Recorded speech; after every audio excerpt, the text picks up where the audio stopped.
قرآن مجید کا 25واں پارہ، سورہ حامیم سجدہ ابھی جاری ہے۔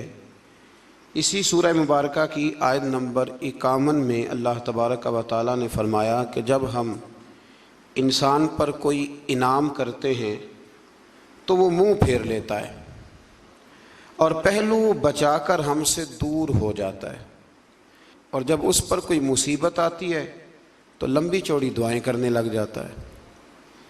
یعنی اللہ کی ذات سے وہ خود غرضی اور ذاتی منفعت پر مبنی تعلقات قائم کرتا ہے، مگر اس کے احکام کو فراموش کر دیتا ہے۔ ہمارے ہاں تو یہ رواج بن گیا کہ وہ میٹرک کے طالب علم پیپر شروع ہوتے ہیں تو نمازی ہو جاتے ہیں۔ میٹرک کا بچہ، اس کے ذہن میں یہ بات آتی ہے کہ اب چونکہ پیپر ہیں تو لہذا نماز پڑھو۔ تو اللہ فرماتے ہیں کہ یہ خود غرضی کا رشتہ، یعنی جب میں کوئی نعمت کرتا ہوں، جب اچھا یہ بتائیں کہ زیادہ نماز کب پڑھنی چاہیے؟ زیادہ تو پڑھنی چاہیے جب رزلٹ اچھا آ جائے، شکر کے طور پر۔ لیکن ہم کیا کرتے ہیں، اس وقت بھول جاتے ہیں۔ ایک دوست کے ہاں بیٹا پیدا ہوا تو اس نے 15 من مٹھائی بانٹی، تو اب سوال یہ ہے کہ یہ تو نے لوگوں میں بانٹ دی، اللہ کی بارگاہ میں شکرانے کے بھی 2 نفل پڑھے کہ نہیں پڑھے؟ وہاں بھی تو حاضر ہوا۔ تو اللہ فرماتے ہیں خود غرضی کا رشتہ انسان میرے ساتھ رکھتا ہے۔ پھر مزید بتایا کہ انسان کو تکلیف پہنچنے کے بعد اللہ کوئی رحمت عطا کرے تو وہ اسے انعام الہی سمجھنے کی بجائے اپنا حق سمجھتا ہے۔ تو میں نے محنت کی تھی، مجھے ملنا ہی تھا۔ اگر اللہ کوئی چیز عطا کرتا ہے تو وہ کہتا ہے میری مشقت ہے، میرا حق ہے، معاذ اللہ، اپنا استحقاق سمجھتا ہے اور قیامت کا انکار کرنے لگتا ہے، اور یہ کہتا ہے کہ اگر قیامت آ بھی گئی تو مجھے وہاں بھی یہ سب نعمتیں حاصل ہو جائیں گی۔ اللہ تعالیٰ فرماتا ہے کہ ہم کافروں کو ان کے اعمال بد کا مزہ سخت عذاب کی شکل میں چکھائیں گے۔ اس سے آگے پھر سورہ شورا شروع ہوتی ہے۔ شورا کا معنی مشورہ، شورا کا مطلب ہوتا ہے مشاورت، یعنی قرآن مجید نے پوری ایک سورت کا نام ہی سورہ شورا رکھ دیا ہے۔ آپ کو پتہ ہے نبی پاک صحابہ سے مشورہ کرتے تھے، اور پیچھے آپ پڑھ رہے ہیں کہ کہا محبوب وشاورہم فی الامر، آپ کچھ کاموں میں نا اپنے غلاموں سے مشورہ لے لیا کریں، ان کی عزت میں اضافہ ہوگا۔ تو مشورہ کرنا چاہیے، مشورہ حضور کی سنت ہے۔ اور کئی دفعہ ایسے بھی ہوتا تھا کہ نبی پاک علیہ السلام صحابہ سے مشورہ فرماتے تھے تو حضور کی رائے بعض اوقات کچھ اور ہوتی تھی، صحابہ کی رائے اور ہوتی تھی۔ تو اگر زیادہ صحابہ کی رائے اور ہوتی تو اللہ کے نبی صحابہ کی رائے پہ عمل کرتے۔ یہ بڑی خاص بات ہے۔ حضور کا جو علم ہے نا وہ وحی کے ذریعے ہے، نبی پاک کا علم اللہ کا عطا کردہ ہے۔ حضور نے جنگ احد کے موقع پر صحابہ سے مشورہ کیا۔ حضور نے فرمایا کہ میرا تو ارادہ یہ ہے کہ اندر رہ کے جنگ لڑی جائے، باہر نہ جایا جائے۔ تو کچھ صحابہ کہنے لگے کہ نہیں حضور کافر سمجھیں گے، ڈر گئے۔ تو ہم نے بدر میں ان کو بھگا دیا تھا جب 313 تھے، تو اب تو ہم 1000 کے قریب ہیں، باہر جا کے لڑیں گے۔ تو نبی پاک نے فرمایا ٹھیک ہے جیسے تمہارا مشورہ۔ باہر گئے، پر اس جنگ میں نقصان ہوا، تکلیف ہوئی، لیکن کہیں یہ حوالہ نہیں ملتا کہ حضور نے فرمایا ہو میں نے تمہیں کہا تھا نا نہیں باہر جانا، یہ حوالہ نہیں ملتا۔ ہمارے ہاں پہلے تو ہم مشورہ لیتے نہیں، اور پھر دوسری بات مشورہ دینے والے کو سمجھنا چاہیے کہ میں مشورہ دے رہا ہوں، حکم نہیں دے رہا۔ مشورہ قبول بھی کیا جا سکتا ہے، رد بھی کیا جا سکتا ہے۔ میں پیچھے آپ کو 22ویں پارے میں بتا آیا ہوں کہ حضرت ابو بکر، عمر، عثمان و علی، طلحہ اور زبیر کے بھی خندق میں مشورے تھے، پر نبی پاک نے بات حضرت سلمان فارسی کی پسند فرمائی تھی۔ تو مشورہ دیں، حکم مشورہ دیا کریں، حکم نہ دیں۔ ٹھیک ہے، مشورہ قبول بھی کیا جا سکتا ہے اور اس کو رد بھی کیا جا سکتا ہے۔ اسی سورہ مبارکہ کی آیت نمبر 8 میں بتایا کہ اگر سب لوگوں کو جبری اطاعت اللہ کی مشیت ہوتی تو سب لوگوں کو ایک دین پر کاربند فرما دیتا، لیکن جزا و سزا کا مدار اختیاری اطاعت پر ہے، اور جو اپنے اختیار سے اطاعت کریں گے وہی رحمت کے حقدار ہوں گے۔ فرمایا میں چاہتا تو تمہیں مجبوراً کلمے پڑھا دیتا، مجبور کر دیتا نماز پڑھنے پر، میں نے تمہیں عقل اور شعور دیا ہے، مرضی سے اطاعت کرو گے تو میں تمہارے اوپر رحمتوں کا نزول فرماؤں گا۔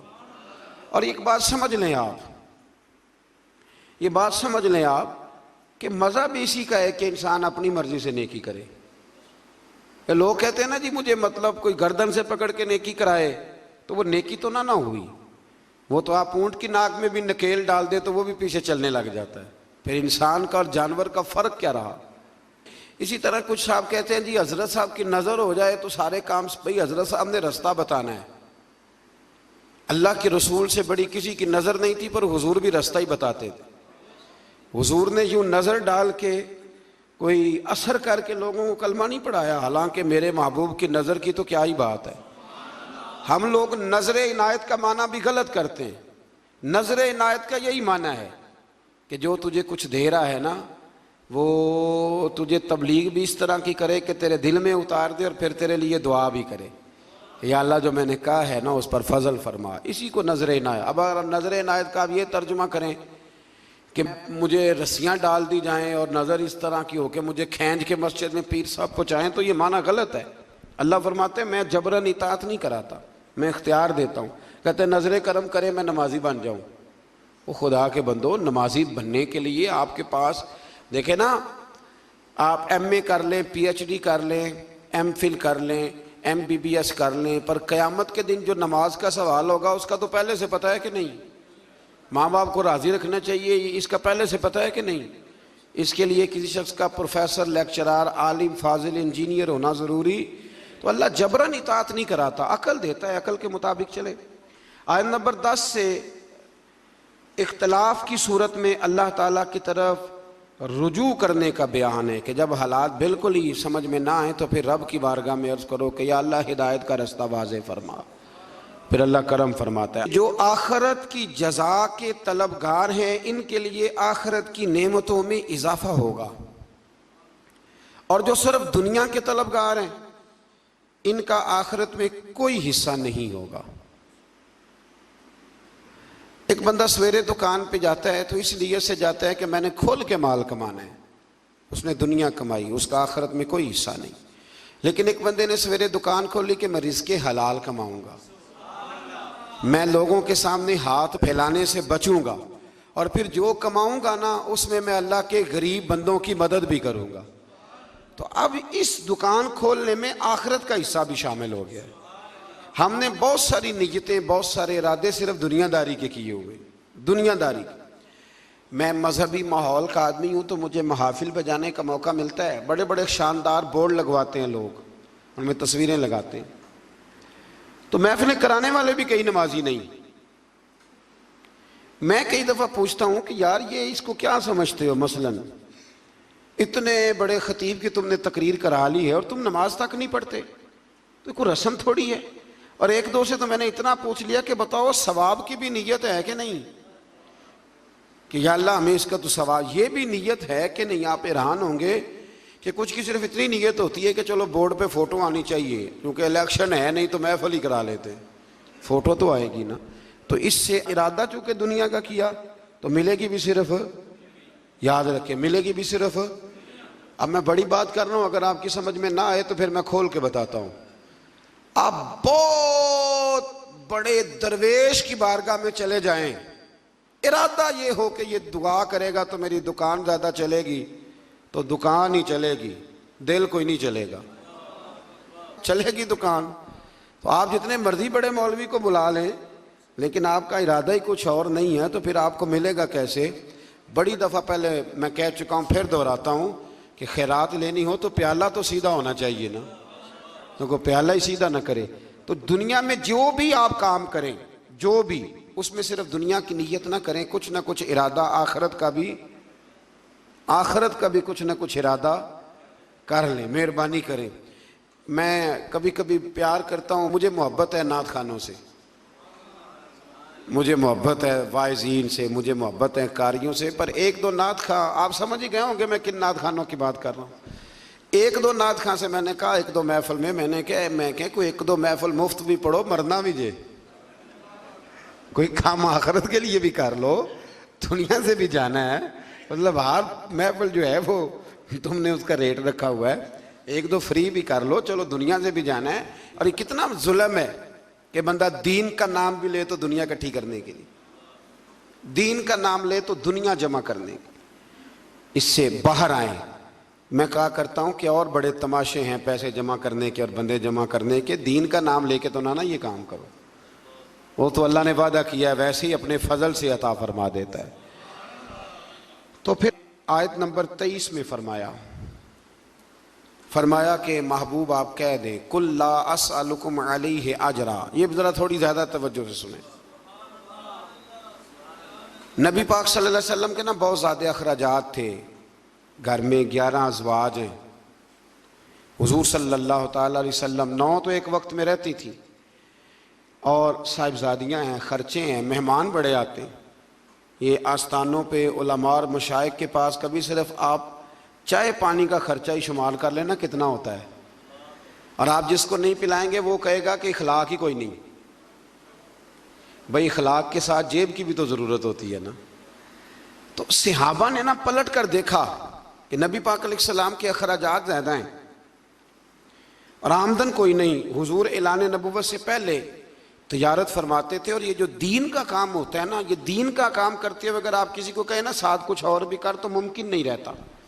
اس لیے نبی پاک صلی اللہ تعالیٰ علیہ وسلم سے ہی یہ سلسلہ رہا کہ سرور کائنات علیہ الصلاۃ والسلام نے پھر کاروبار چھوڑ دیا اور حضور صرف دین کی بات کرتے۔ صحابہ نے جب یہ ملاحظہ کیا تو اب انہوں نے نا ایک دن بیٹھ کے مشورہ کیا، یار عجیب بات نہیں، جو جاتا ہے حضور کے دروازے سے خالی نہیں آتا، لیکن بظاہر آمدن کوئی نہیں۔ ایک پروگرام بنایا کہ تھوڑے تھوڑے پیسے نا ہر مہینے جمع کریں گے، ہر مہینے، اور حضور کی بارگاہ میں نذرانہ پیش کریں گے۔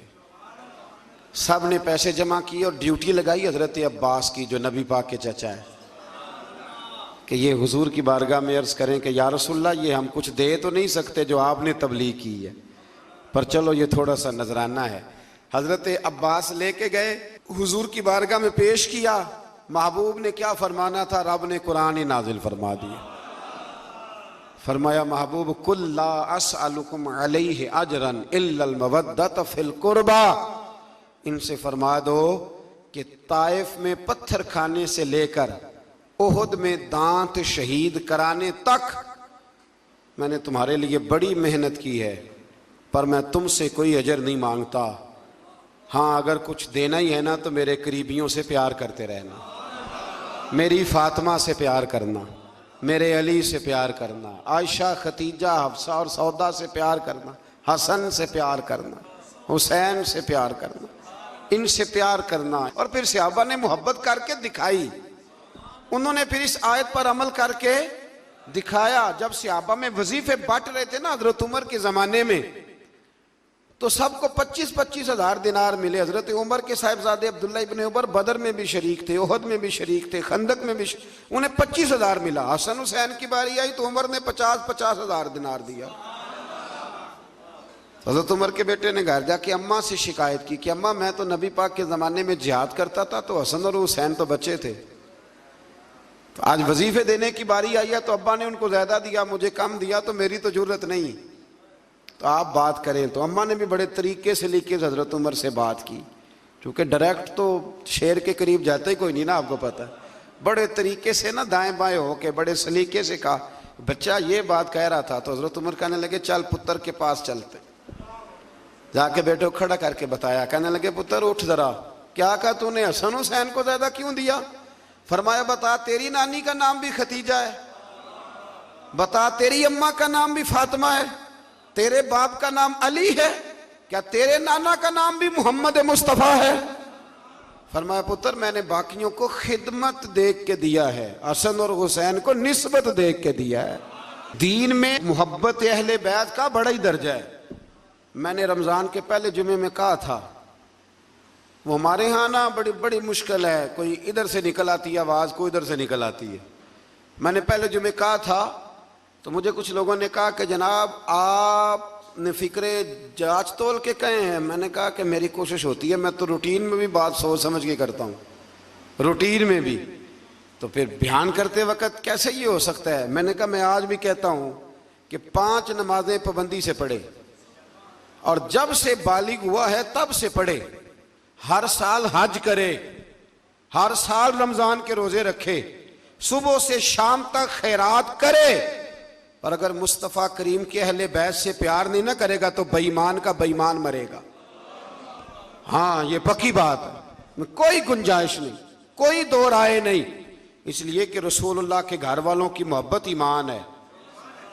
او بھائی میں آپ کو کیا بتاؤں, گھر والوں کی محبت یہ ایمان ہے. میں اپنے ایک بزرگوں کو نا, چلیں بات آتی ہے تو کر دیتا ہوں, تو میں عید دینے گیا. ہوتے ہیں نا ہمارے رسم ہوتی ہے استادوں کو مشائخ کو نذرانہ, ہم نے کیا عید دینی. ابھی میں گیا ایک گھر میں, تو میں اپنے بیٹے کو ساتھ لے گیا, بڑے کو. تو مجھے وہ کہنے لگے کہ بیٹے کو کیسے لائے ہو. میں کہ حضرت صاحب انہوں دسنا ہے بھی اتنے آمدیاں رہنا ہے. تو اپنی نسلوں کو بتاتے ہیں کہ ہمارا محسن کون ہے, تو نسلوں کو بتاتے ہیں. تو یہ یاد رکھیں کہ یہ کیا بات ہوئی کہ آپ کہیں کہ جی ٹھیک ہے جی یہ بھی ٹھیک ہے تو وہ بھی ٹھیک ہے. نہیں, ٹھیک یہی ہے کہ جس کا رسول اللہ کی اولاد سے پیار ہے اس کا ایمان مضبوط ہے. یہی سبق حضرت ابوبکر صدیق نے پڑھایا ہے, یہی سیدنا فاروق اعظم کا درس ہے. ایسے ہی عثمان غنی اتنے بڑے مالدار ہو کے رسول اللہ کے اہل بیت کے گھر میں جھاڑو دیا کرتے تھے, حضور کے سین میں جھاڑو دیتے تھے عثمان غنی. یہ ہمیں صحابہ نے سکھایا ہے کہ رسول اللہ کی اہل بیت کا پیار. اور یہ جو نذرانہ ہے نا, نذرانہ, اس کو بھی لوگ بہت بڑا جرم سمجھتے ہیں, بڑا جرم. اور میں نے کل دیکھا جی آپ حضرت صاحب کو نذرانہ دے رہے تھے, تو صحابہ اگر نبی پاک کو نذرانہ دیں اور حضور قبول کر لیں تو کہتے ہیں کامل پیر وہ ہوتا ہے جو روٹی بھی نہ کھائے, کپڑے بھی نہ پہنے. سید ابو البرکات شاہ صاحب تھے لاہور میں, ان کے پاس گجرات کے یا کسی شہر کے کچھ لوگ گئے, کہنے لگے سب کوئی عالم دین دے جمعہ پڑھانا کے لیے. تو حضرت صاحب نے فرمایا کس طرح کا ہو. کہنے لگے اگر اچھا پڑھا لکھا ہو تو کیا ہی بات ہے, مسئلہ بھی بتائے تو کیا ہی بات ہے, اور اگر ممبر پہ بیٹھے سونا لگے تو پھر تو اور ہی کیا ہی بات ہے. تو حضرت صاحب اگر قرآن مجید بھی وہی سنائے نا تراویوں میں تو پھر اس پہ بھی سونے کا سواگا ہے. فرمانے لگے چلو بندوبست کر لیتے ہیں, دو گے کیا, مانا خدمت کیا کرو گے. تو کہنے لگے جی خدمت تو ہم نہیں کر سکتے, غریب لوگ ہیں. تو حضرت صاحب فرمانے لگے پھر میں تمہیں ایک عالم کا پتہ بتاتا ہوں, سونا بھی بڑا ہے, قرآن بھی بڑا اسے آتا ہے, باتیں ساری, اور کھاتا پیتا بھی کچھ نہیں. کہا وہ کون. کہنے لگے جبریل امین کو لے جاؤ, روٹی تو نہ کھائے گا, بس وہ فرشتہ ہے کھاتا پیتا, اس کو لے جاؤ. عجیب فلسفہ ہے نا جی. اور خدا کے بندو صحیح بخاری کی حدیث ہے, صحیح بخاری. نبی پاک نے حضرت عمر کو کچھ دیا تو عرض کی حضور مجھے ضرورت نہیں. تو نبی پاک نے فرمایا جو بن مانگے مل جائے نا وہ اللہ کی طرف سے ہوتا ہے, اسے رکھ لے. تو جب آپ کسی عالم کو, کسی صوفی کو, کسی کو دیتے ہیں تو اس کو سمجھ لیں میں کوئی ماحول نہیں بنا رہا اللہ کے فضل سے, میں کوئی ماحول, یہ باتیں کرتے ہوئے ڈر بھی بڑا لگتا ہے نا, لوگ جدھر مرضی بات کو لے جاتے ہیں. میں کوئی ماحول نہیں بنا رہا. اور اللہ کے فضل سے وہ جو میرے پیر بھائی ہیں نا, یہ جو ہوتے ہیں نا مرید اور شاگرد, ان کا درجہ اولاد کا ہوتا ہے. تو بچے سے تو بندہ حکمن بھی لے سکتا ہے نا, لیکن الحمدللہ تعالیٰ میرے پیر بھائی آپ کو ایسی کوئی بات نہیں کبھی بتائیں گے, اللہ کے فضل سے نہیں بتائیں گے. اس نے یہ مزاج نہیں دیا, اس نے یہ طبیعت نہیں دی, اس نے یہ رنگ نہیں دیا, یہ ذوق نہیں ہے ہمارا, ہمیں سکھایا نہیں گیا. تو ایسی کوئی بات نہیں, کوئی اس کو ماحول بنانا نہ سمجھے, اس کو کوئی بندہ ماحول بنانا نہ سمجھے. لیکن جو بات درست ہے وہ درست ہے. علماء کی, مشائخ کی, بزرگوں کی, جہاں جہاں آپ ہیں آپ وہاں ان کی خدمت کرنے کی کوشش کریں. اللہ کے بندے کو اللہ کا بندہ سمجھ کے جب خدمت کرتے ہو تو اللہ راضی ہوتا ہے, اللہ اس سے راضی ہوتا ہے. اللہ توفیق عطا فرمائے. اس سے آگے چلتے ہیں. آیت نمبر 27 میں بتایا, یہ سورہ شورا کی آیت نمبر 27 میں, اس میں جو مضمون ہے وہ بڑا شاندار ہے. غریب بندے ذرا توجہ سے سنیں گی آیت. غریب بندے سنیں اللہ کریم کیا فرماتے ہیں. آیت نمبر 27 میں فرمایا وَلَوْ بَسَطَ اللَّهُ الرِّزْقَ لِعِبَادِهِ لَبَغَوْا فِي الْأَرْضِ. فرمایا اگر اللہ کشادہ کر دیتا تمام بندوں کا رزق, سب کو زیادہ روزی دے دیتا تو زمین میں وہ سرکشی کرنے لگ جاتے. اللہ تعالیٰ فرماتا ہے کہ وہ اندازے کے مطابق دیتا ہے, جس کو جتنا چاہتا ہے عطا کر دیتا ہے.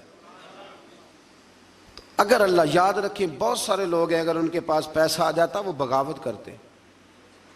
پیسہ ہمیشہ اچھا نہیں ہوتا, اس کو اللہ کا فضل بھی کہا گیا ہے. تو آپ اس بات پہ راضی رہیں, جتنے پیسے ہمارے لیے اچھے تھے اللہ نے اتنے ہمیں دے دیے, اور جو ہمارے لیے ٹھیک نہیں تھے وہ رب نے ہمیں نہیں دیے، یہ یاد رکھ لیں۔ پھر اللہ تبارک و تعالیٰ نے آیت نمبر 33 میں فرمایا کہ سمندروں میں رواں دواں پہاڑوں کی مانند جہازوں کو ہم نے بنایا ہے، انہیں دیکھو گے تو تم انہیں ہماری نشانیاں پاؤ گے، اور وہ اپنے رب پر ہی توکل کرتے ہیں اور کبیرہ گناہوں سے اور بے حیائی کے کاموں سے بچتے ہیں اور غصے کے وقت معاف کرتے ہیں۔ یہ اللہ فرما رہا ہے کہ اس کے بندوں کی شان یہ ہے کہ معافی کب دیتے ہیں؟ غصہ کرنے کے بعد معافی مانگنے کی بات نہیں ہو رہی، غصے کے وقت وہ معاف کرتے ہیں۔ اور فرمایا اللہ تعالیٰ کے حکم کو قبول کرتے ہیں اور نمازوں کو قائم کرتے ہیں۔ مزید بتایا کہ مسلمانوں کے معاملات باہمی مشاورت سے طے ہوتے ہیں، اور برائی کا بدلہ اس جیسی برائی سے، یعنی عدل کا تقاضا ہے، لیکن جس نے اپنے قصوروار کو معاف کر دیا، اگر برائی کا بدلہ کوئی برائی سے دے گا تو یہ بھی عدل کا تقاضا ہے، بدلہ لینے کی اجازت ہے۔ کسی نے آپ کو برا کہا تو آپ نے بھی برا کہہ دیا، اجازت ہے، لیکن فرمایا اگر معاف کرو گے تو پھر تمہارا اجر اللہ کے ذمے ہے۔ حضرت ابوبکر صدیق بیٹھے تھے تو ایک شخص آپ کو برا بھلا کہہ رہا تھا، آپ خاموشی سے بیٹھے رہے، اس نے بڑا ہی کہا تو ایک جملہ حضرت ابوبکر صدیق نے بھی کہہ دیا۔ جب حضرت ابوبکر صدیق بولے تو حضور اٹھ کے چل پڑے۔ حضرت صدیق اکبر پیچھے دوڑے، یا رسول اللہ جب تک وہ بول رہا تھا آپ بیٹھے رہے، جب میں نے بات کی تو آپ چل دیے۔ تو فرمایا ابوبکر جب تک وہ بول رہا تھا نا تو اللہ نے تیرے سرہانے فرشتہ کھڑا کیا ہوا تھا جو تیری طرف سے جواب دے رہا تھا، اور جب تو خود بولا ہے نا جواب میں، جب تو خود بولا ہے تو فرشتہ اٹھ کے چلا گیا تو میں بھی آ گیا ہوں، تو یہ بہتر نہیں کہ فرشتے ہی جواب دیں، تو ہمیں کیا ضرورت پڑی ہے؟ لیکن ہم اللہ خیر کرے، او ہو ماں بدولت کو بات کر دی، یعنی مجھے ہی کہہ دیا ہے وہ، یعنی کہ میں، یہ تو بات کی بات ہے نا، کوئی گاڑی کراس کر کے دیکھے تو صحیح، پھر اس کو سزا ملتی ہے، 2-3 دفعہ اس کے آگے بریک لگائی جاتی ہے، اس کو بتایا جاتا ہے کہ ہمیں بھی گاڑی چلانی آتی ہے، تو پھر کیا ہوتا ہے؟ اس سے معاشرہ ٹھیک ہو گیا ہے اینٹ کا جواب پتھر سے دینے سے؟ اس طرح نہیں، آپ معاف کریں، بڑا حوصلہ، دل دریا سمندروں ڈونگے کون دلاں دیاں جانے۔ کچھ باتیں نا دل پہ لکھی جاتی ہیں۔ پہلی دفعہ میں نے ٹرک کے پیچھے لکھا ہوا دیکھا تھا، تو لنگ جا ساڑی خیر ہے، یہ بہت بڑا فکر ہے، یہ ہنسنے والی بات ہی، بہت ساڑی، کیا مطلب؟ ٹرک والا آہستہ چلتا ہے تو منزل پہ نہیں پہنچتا ہے کہ نہیں؟ ایسے بھی ہیں جو کراچی سے چلتے ہیں اور پنڈی آتے ہیں، پہنچتے ہیں کہ نہیں پہنچتے؟ لیکن تو لنگ جا ساڑی خیر ہے، تو جانا تو ہم دیکھ لیں گے۔ شادیوں کے موقع پہ کھانا کھلتا ہے، اب تو میں شادیوں پہ جاتا نہیں، بینڈ باجے کی وجہ سے چھوڑ گیا ہوں، تو کبھی بزرگ حکم دیتے تھے، گھر والے تو میں جایا کرتا تھا کسی موقع پہ تو میں بیٹھا رہتا تھا۔ وہ کھانا آپ کو پتہ ہے نا، کھانا شادی پہ لوگ آخری کھانا سمجھ کے کھاتے ہیں، اور بڑے بڑے مہذب لوگ، ناراض نہ ہوئیے گا، بڑے بڑے سیانے لوگ، یعنی وہ بھی کھانا کھا رہے ہوتے ہیں، کئی دفعہ ان کے کپڑے بھی کھانا کھا رہے ہوتے ہیں، اور کوئی کان میں یہ بھی بتا دیتا ہے کہ جتنی بوٹیاں ساری ڈال لو، پتہ نہیں پلیٹ دوبارہ آئے گی کہ نہیں آئے گی۔ یہ اور بڑے بڑے وہ لوگ جو روز شام کو گوشت کھاتے ہیں، ان لوگوں کی بات کر رہا ہوں۔ تو میں کئی دفعہ بیٹھا رہتا ٹیبل پہ، تو کئی سیانے بندے ملتے، کہتے بیٹھے نہیں گل باندھی، ہاں مولوی صاحب بیٹھے نہیں گل باندھی، تو میرا دل کرتا انہیں بتانے کو، جب میرے سامنے لوگ 4 قسم کے کھانے لا کے رکھتے تو میں کہتا نہیں، بات بن جاتی ہے، اور بیٹھے رہنے سے، صبر کرنے سے ہی بات بنتی۔ وہ جو کوشش ہے وہ اور چیز ہے، اور یہ کوشش نہیں، یہ معاملہ، اور آپ تھوڑا سا انتظار کریں۔ میرے ابا جی ایک بات کہا کرتے تھے، کہتے تھے بیٹے جب میں کسی کی بیٹی کی شادی میں جاتا ہوں تو میری کوشش ہوتی ہے میں کھانا نہ کھاؤں، دیکھ لوں لوگ روٹی کھا لینا تو پھر، اور بڑی بات مجھے نقش رہ جاتی ہے اپنے بزرگوں کی، وہ فرمایا کرتے تھے کہ بیٹی کی شادی میں ایک پلیٹ کم پڑ جائے نا تو بچی جب تک زندہ رہتی ہے اسے تانے ملتے ہیں، لوگ معافی نہیں نہ دیتے۔ تو فرمایا کرتے تھے کہ کوشش کرو کسی کی بیٹی کی شادی میں جاؤ تو کھانا نہ، کوشش کرو اینڈ پہ کھاؤ، بارات والے چلے جائیں، فارغ ہو جائیں، پھر کھانا کھاؤ۔ مطلب روٹی تو بندہ روز ہی کھاتا ہے، پر عزت تو روز نہیں نہ ملتی۔ یہ سیانے لوگوں کی باتیں تھیں، کوشش کیجئے گا اس پہ عمل ہو جائے، کوشش کیجئے گا اس پر عمل ہو جائے۔ وہ نا ساری زندگی کی باپ کی کمائی بیٹی کی بارات پہ لگی ہوئی ہوتی ہے، ساری زندگی کی، اور اگر کبھی بیٹی کی ماں کو اور باپ کو دیکھو تو وہ پنڈال میں پاگلوں کی طرح پھر رہے ہوتے ہیں، یا اللہ روٹی نہ کم پڑ جائے، روٹی، اور بڑی مصیبت بنی ہوتی ہے۔ وہ پل صراط کا ٹائم ہوتا ہے، اگر میں کہہ دوں تو غلط نہ ہوگا، وہ پل صراط کا ٹائم ہوگا۔ میں نے شادیاں کر کے دیکھی ہیں بچیوں کی، مجھے اندازہ ہے یہ کتنا کٹھن مرحلہ ہے، لیکن ہم تو 2 منٹ کو پلیٹ بجا کے واپس آ جاتے ہیں، ہمیں کیا پتا کہ کسی کا کس طرح سے وہ ماحول خراب ہوتا ہے۔ اللہ سمجھنے کی توفیق عطا کرے۔ اچھا جی، پھر آگے سورہ زخرف شروع ہو رہی ہے جی۔ اس کے اندر اللہ تبارک و تعالیٰ نے آیت نمبر 11 میں نزول بارش کے ذریعے مردہ زمین کو زندگی دینے سے حیات بعد الموت کا اس بات کیا گیا ہے، یعنی اگر زمین بنجر ہوتی ہے تو اس پہ آپ ہل چلا لیں، بیج ڈال دیں، پانی ڈال دیں تو وہ زندہ ہو جاتی ہے، تو اللہ بھی مرنے کے بعد لوگوں کو زندہ فرما لے گا۔ پھر آیت نمبر 12 سے 14 میں تمام چیزوں کے جوڑے بنانے، کشتیوں اور چوپایوں پر سوار ہونے اور سواری کے وقت یہ دعا پڑھنے کا بیان ہے، سبحان الذی سخر لنا ھذا وما کنا لہ مقرنین وانا الی ربنا لمنقلبون۔ پاک ہے وہ ذات جس نے اس سواری کو ہماری قدرت میں کر دیا اور ہم خود اس پر قادر ہونے والے نہیں تھے، اور بے شک ہم اپنے رب ہی کی طرف لوٹنے والے ہیں۔ آیت نمبر 31 میں کفار مکہ کا یہ مطالبہ بیان ہوا ہے کہ وہ کہا کرتے تھے کہ یہ قرآن 2 بستیوں یعنی مکہ اور طائف کے کسی بڑے آدمی پہ کیوں نازل نہیں ہوا؟ کہتے کسی امیر آدمی پہ نازل ہو جاتا، یہ نبی پاک صلی اللہ علیہ وسلم پہ نازل ہو گیا، حضور تو بظاہر غریب ہیں، تو وہ یہ مطالبہ کرتے۔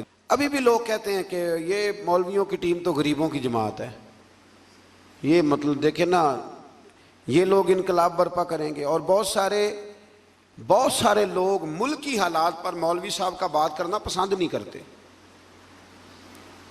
یعنی وہ سمجھتے ہیں کہ یہ قومی سطح کی بات ہے تو مسجد کا مولوی بات کرے، حالانکہ قرآن و سنت میں جو اللہ نے نظام مصطفیٰ صلی اللہ علیہ وسلم کے طور طریقے بتلائے ہیں وہ سب سے بہترین تدبیر ہے، اور تدبیر کا ترجمہ سیاست ہے۔ تو مکے والوں کا یہ اعتراض تھا کہ اللہ تعالیٰ کسی مالدار آدمی پہ معاذ اللہ نازل کرتا، وہ اکثر کہتے تھے کہ ولید بن مغیرہ پر یا ابو مسعود ثقفی پر نازل ہو جاتا معاذ اللہ، تو رب کیا فرماتا ہے؟ اللہ نے فرمایا کہ آپ کے رب کی رحمت کو یہ تقسیم کرتے ہیں، یعنی یہ فیصلہ تو اللہ تعالیٰ نے کرنا ہے کہ منصب نبوت کس کو عطا کیا جائے گا۔ ہم نے ان کی دنیاوی زندگی میں ان کی معیشت کے وسائل کو تقسیم کیا ہے، اور ہم نے معاشی اعتبار سے بعض کو بعض پر کئی درجے فضیلت دی ہے تاکہ وہ ایک دوسرے سے خدمت لیں، خدمت لیں۔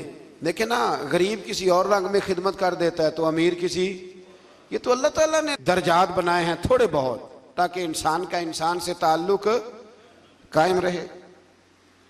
اور آپ کے رب کی رحمت اس مال سے بہت بہتر ہے جس کو یہ جمع کر رہے ہیں۔ دنیا کی زندگی کی بے وقعتی کو بیان کرتے ہوئے فرمایا اگر لوگوں کے کفر میں مبتلا ہونے کا اندیشہ نہ ہوتا تو ہم ان کے لیے گھروں کی چھتیں، سیڑھیاں، دروازے اور مسندیں چاندی کی بنا دیتے،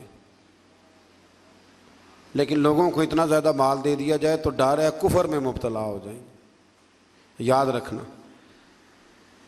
سونے کی بھی بنا دیتے، یہ سب دنیا کا سامان زیست ہے، اور آپ کے رب کے پاس آخرت کی نعمتیں صرف متقین کے لیے۔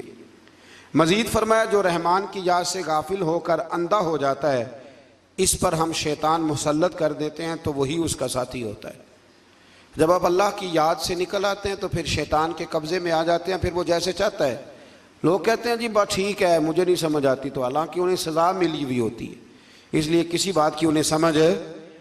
آیت نمبر 67 سے بتایا کہ دنیا میں جو منکرین کی ایک دوسرے کی دوستی کا دم بھرتے ہیں نا، یہ منکرین قیامت ایک دوسرے کی دوستی کا، وہ ایک دوسرے کے دشمن بن جائیں گے قیامت کے دن، ایک دوسرے کے دشمن بن جائیں گے، یعنی ایک دوسرے کے خلاف سلطانی گواہ بنیں گے۔ وہ کہے گا اس نے مجھے گمراہ کیا، اور یہ کہے گا۔ لیکن جو متقی ہوں گے، الاخلاء یومئذ بعضهم لبعض عدو الا المتقین، اللہ اس آیت مبارکہ میں فرماتا ہے وہ دشمنی کریں گے، گہرے دوست قیامت میں دشمن بن جائیں گے، لیکن جو متقی ہوں گے نا ان کی دوستیاں قیامت کے دن بھی قائم رہیں گی۔ جن لوگوں کے ساتھ آپ کا دینی رشتہ ہے نا، دینی، وہ قیامت میں بھی قائم رہے گا۔ اور مزہ آتا ہے کچھ باتیں جب ایسی ہم دیکھتے ہیں، نبی پاک نے نا سیدھے ہاتھ میں حضرت ابو بکر کا ہاتھ پکڑا اور دوسرے ہاتھ میں حضرت عمر کا، تو نبی پاک صلی اللہ علیہ وسلم مسجد نبی کے سین میں آئے تو ایک صحابی کہنے لگا سبحان اللہ، کیا بات ہے؟ تو حضور نے فرمایا خوش ہوئے ہو؟ عرض کی یا رسول اللہ ہاں۔ فرمایا میں جب قیامت میں جنت میں جاؤں گا تب بھی اسی طرح ہی جاؤں گا۔ تو یہ دوستیاں قیامت میں بھی قائم ہیں۔ جس کی داتا صاحب سے دوستی ہے، جس کی خواجہ اجمیر سے دوستی ہے، جس کی بابا فرید سے دوستی ہے، جس کی حضرت نظام الدین سے دوستی ہے، اور جس کی غوث پاک جیلانی سے دوستی ہے، وہ قیامت میں بھی قائم رہے گی۔ وہ یہ دوستیاں قیامت میں بھی قائم ہیں۔ بس ایک حدیث اور نہ سناؤں آپ کو، نبی کریم صلی اللہ تعالی علیہ وسلم کی متعدد روایات ہیں، پر ایک روایت بڑی عجیب ملتی ہے۔ قیامت کے دن نا، قیامت کے دن حضور نے فرمایا ایک بندہ جنت میں جا رہا ہوگا، ایک نیک بندہ، ایک عالم، تو ایک بندہ آگے سے دوڑ کے آ جائے گا، السلام علیکم۔ یہ مشکات کی حدیث اور بڑی مضبوط روایت عرض کر رہا ہوں۔ بزرگ کہیں گے وعلیکم السلام، حضرت صاحب پہچانتے ہو؟ اب اس بندے کے لیے حکم دوزخ کا تھا، پہنچ گیا یہ جنتی کے پاس۔ بھلا کیسے پہنچا ہے؟ مجھے لگتا ہے اللہ نے خود ہی پہنچایا ہے۔ بھئی سڑک علیحدہ علیحدہ ہے جنت اور جہنم کی، لیکن یہ جنتی کے پاس کیسے پہنچ گیا؟ بتائیں نا، میری طلب بھی تو تیرے کرم کا صدقہ ہے۔ یہ پاؤں اٹھتے نہیں بلکہ یہ اٹھائے۔ تو ملاقات کرا دی، اس کو کہا حضرت صاحب پہچانتے ہو؟ کہا بیٹا نہیں۔ ہاں، یہ مسئلہ بھی بڑا ضروری ہے۔ ضروری نہیں کہ کسی پیر کے زیادہ مرید ہیں تو وہ سب کو پہچانے، نسبت ہونا ضروری ہے، تعلق ہونا۔ وہ بزرگ کہیں گے نہیں میں نہیں پہچانتا، کہیں گے آپ ایک دفعہ آئے تھے تو میں نے وضو کرایا تھا، اور ایک روایت کے لفظ میں نے پانی پلایا تھا۔ او مالک تو کتنا کریم ہے، اور بزرگوں کی نسبت کتنی شاندار ہے۔ وہ عالم واپس پلٹ جائیں گے، عرض کریں گے یا اللہ مہربانی فرما، اس نے پانی پلایا تھا، اللہ وضو کرایا تھا، میری اجرت میری محنت سے زیادہ کیوں ہے؟ میرے محسن تیرے احسان سے ڈر لگتا ہے۔ کہا وہ اللہ کی بارگاہ میں عرض کریں گے مالک مہربانی فرما، تو فرمایا فقط ایک اللہ والے کو پانی پلانے یا وضو کرانے کی برکت سے اللہ اس گناہگار کو بھی جنت عطا فرما دے گا، اللہ جنت دے دے گا اس کو بھی۔ تو سمجھ لیں کہ متقین کی دوستیاں قیامت میں بھی،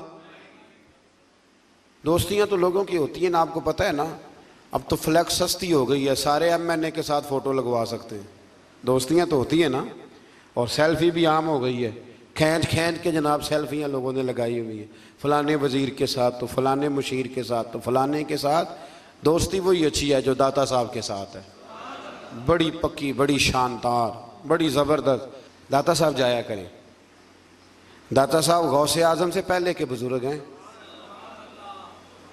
غوث پاک سے پہلے کے بزرگ ہیں، اور خواجہ اجمیر خاندان چشت دنیا میں پھیلا ہے، پر خواجہ اجمیر کہا کرتے تھے کہ میں نے یہاں سے بڑا کچھ پایا ہے، گنج بخش فیض عالم، مظہر نور خدا، ناکسارا پیر کامل، اور کامل آرا، فرمایا یہ تو خزانہ ہے، اور کوئی ناقص ہو تو یہ ان کا پیر ہے، تو کوئی کامل بھی ہو تو یہ ان کو بھی رہنمائی کرتے۔ وقت نکال کے جایا کریں، ہمارے اصل میں قریب ہے نا، اس لیے ذرا مشکل ہے، قریب والی چیز کو ماننا بڑا مشکل ہوتا ہے۔ مثال دی تھی نا تھوڑے دن پہلے کہ چراغ کے بالکل نیچے میرے سنگی جانتے ہیں میں ٹائم نکال کے داتا صاحب جاتا ہوں اللہ کے فضل سے، اللہ کے فضل سے۔ کئی دفعہ داتا صاحب جاتا ہوں تو پہچاننے والے مل جاتے ہیں، کہتے ہیں کوئی پروگرام سی؟ میں نے کہا ہاں داتا صاحب حاضری کا پروگرام تھا۔ ضروری ہے کہ پروگرام پہ ہی آئے آپ، تو اس لیے جایا کریں، لیکن ادب کے ساتھ جائیں۔ وہ قبر کو چومنا یا جو ہے وہ معاذ اللہ تعالیٰ زیادہ جھکنا یا کوئی ایسی حرکت نہیں۔ چار ہاتھ دور کھڑے رہیں، قرآن پاک پڑھیں، ان کی روح کو اصال ثواب کریں، اور وسیلے سے دعا مانگیں، وہ بھی اللہ سے مانگیں وسیلے۔ سمجھ آ رہی ہے؟ اور داتا صاحب کے تو سامنے جا کے بڑا بندہ کھڑا ہو جائے تو اللہ فیض سے مالا مال کر دیتا ہے۔ کچھ جگہیں جو ہوتی ہیں وہ ڈیپو ہوتی ہیں اللہ کے فضل کا، تو وہاں تو آپ سامنے جا کے کھڑے ہو جائیں تو تجلی پڑنی شروع ہو جائے گی۔ اور اتنا فیضان کم جگہوں پہ ہے جتنا داتا صاحب کے مزار پہ، کم جگہوں پہ۔ بڑے درباروں پہ آپ جائیں گے نا تو رات کو کہیں گے بند ہو گیا ہے۔ داتا صاحب کا مزار بھی کبھی بند ہوا ہے؟ اس کا مطلب ہے سچی مچی داتا ہے۔ اس کو داتا تو نہیں نا کہتے جو کبھی دے اور کبھی نہ دے۔ بہرحال داتا صاحب رحمۃ اللہ تعالیٰ علیہ پہ تو ایک الگ عنوان چاہیے بات کرنے کی، کسی وقت کریں گے انشاءاللہ تعالیٰ۔ میرے بہت سارے لیکچر اس موضوع پہ ہیں، حضرت داتا صاحب کی تعلیمات پر کئی ہیں، انشاءاللہ کسی وقت ان کے احوال بھی تفصیل سے بات کریں گے۔ اچھا جی، اس سے آگے پھر سورہ دخان شروع ہوتی ہے۔ اس کی پہلی آیات میں تو کچھ وہی مضامین ہیں جو پیچھے بیان ہو چکے، اور بالکل شروع میں نا اللہ نے اس خاص رات کا ذکر فرمایا ہے جسے بعض مفسرین نے شب برات کہا ہے، اور بعض نے کہا نہیں، اس سے مراد لیلۃ القدر ہے۔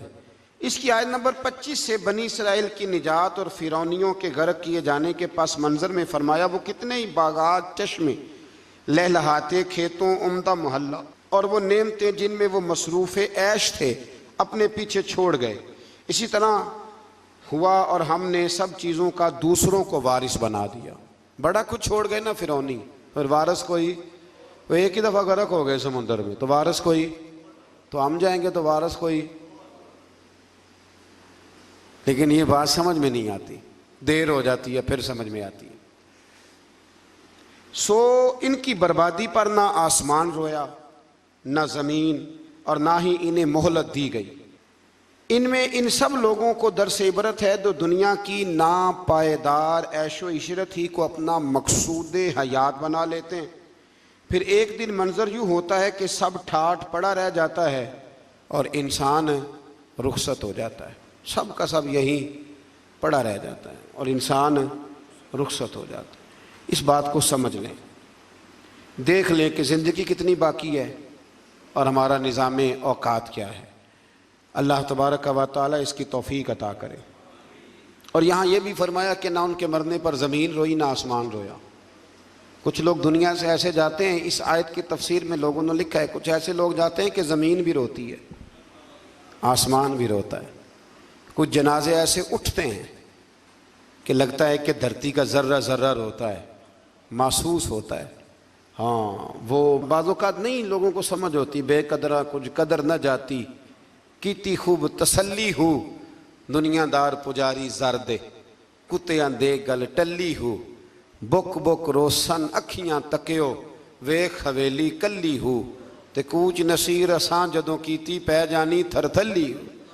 کچھ ایسے جنازے اٹھتے ہیں، کچھ ایسے جنازے کہ زمین بھی روتی ہے اور آسمان بھی روتا ہے، بڑی بڑی دنیا آنسو بہاتی ہے، ہوتے ہیں کچھ لوگ۔ اللہ اکبر۔ آیت نمبر 38 میں فرمایا کہ ہم نے زمین و آسمان اور جو کچھ اس کے درمیان ہے اس کی تخلیق بطور کھیل نہیں ہوئی۔ اس کے بعد فرمایا کہ فیصلے کا دن ان سب کے لیے مقرر کیا ہوا ہے۔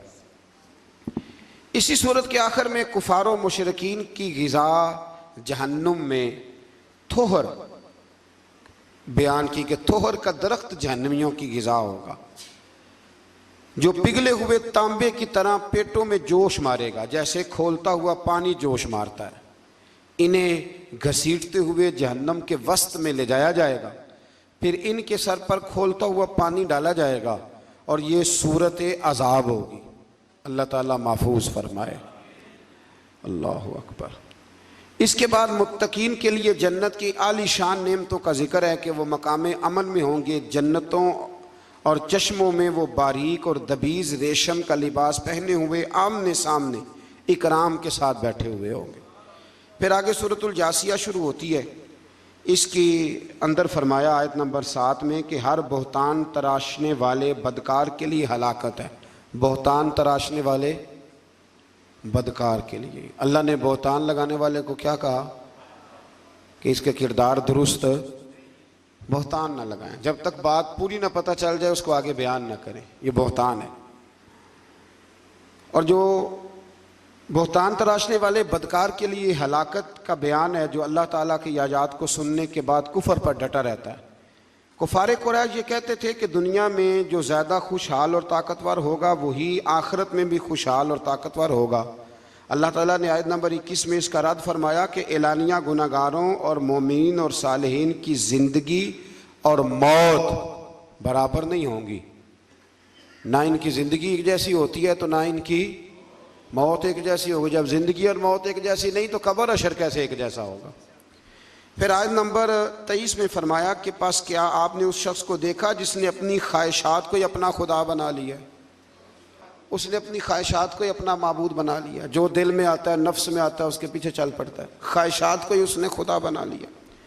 اور اللہ نے اس کو علم کے باوجود گمراہ کر دیا، اور اس کے کان اور اس کے دل پر مہر لگا دی ہے، اس کی آنکھوں پہ پردہ ڈال دیا ہے. پس اللہ کے بعد اس کو کون ہے جو ہدایت دے سکتا ہے؟